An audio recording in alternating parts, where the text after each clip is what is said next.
Այսօր պատրաստելու եմ չիքյուֆտա բլղուրով, կա նաև հումմսով տարբերակ, բայց ես այսօր բլղուրովն եմ պատրաստելու։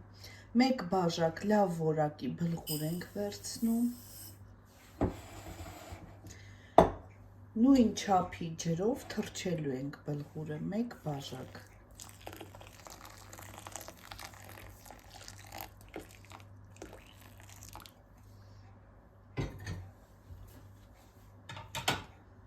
Ծածկում ենք և թողնում ենք կես ժամ։ Կես ժամ անցել է,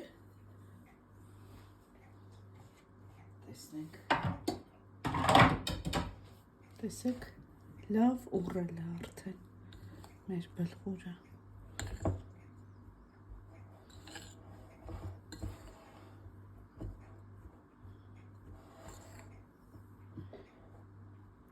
Հիմա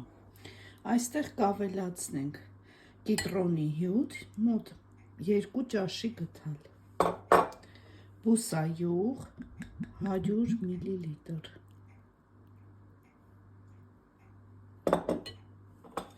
կարմիր պղպեղ, ըստ ճաշակի համեմունքները, աղ, սև պղպեղ,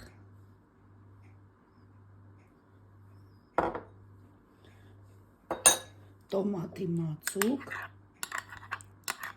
մոտ 2 ճաշի գդալ,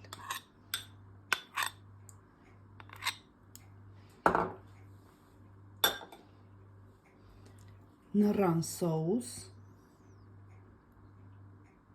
2-3 ճաշի գդալ, թթվաշ համ է տալիս, լավ կխառնենք, կլցնենք բլենդերի մեջ,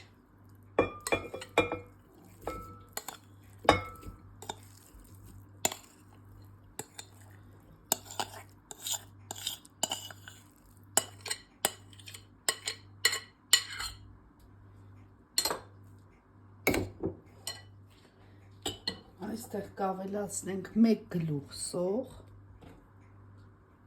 և լավ կհարենք։ Լավ հարելուց հետո հանում ենք բլենդերից,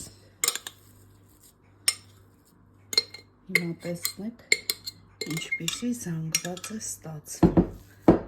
խմորի պես, լավ կպչուն զանգված է ստացվում։ Այստեղ խառնելու եմ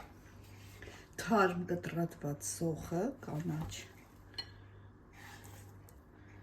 գեղեցիկ տեսք և համ է տալիս, լավ խառնում ենք, հիմա ձևավորում ենք, որպեսզի մատուցենք, այսպես գնդիկներ ենք անում, փոքրիկ գնդիկներ և ձեռքերով այսպես մատերի տեղը թողնում ենք, այսպես մատուցում ենք հազարի թերթիկների և լիմոնի հետ միասին։ Այս ուտեստը շատ էին պատրաստում լիբանանահայերը, ես այնտեղ եմ տեսել առաջին անգամ, շատ համեղ է, թեթև, համեղ ուտելիք է, այսպես։ Վերջ պատրաստ է, ամբողջը պատրաստեցի, բավականին շատ է ստացվում, մեկ բաժակ բլղուրով, դուք էլ պատրաստեք, շատ համեղ է, թաբուլեին շատ նման է, ովքեր սիրում են թաբուլե, կսիրեն նաև այս չիքյուֆտան, պատրաստեք անպայման, այսքանը, բարի ախորժակ, ցտեսություն։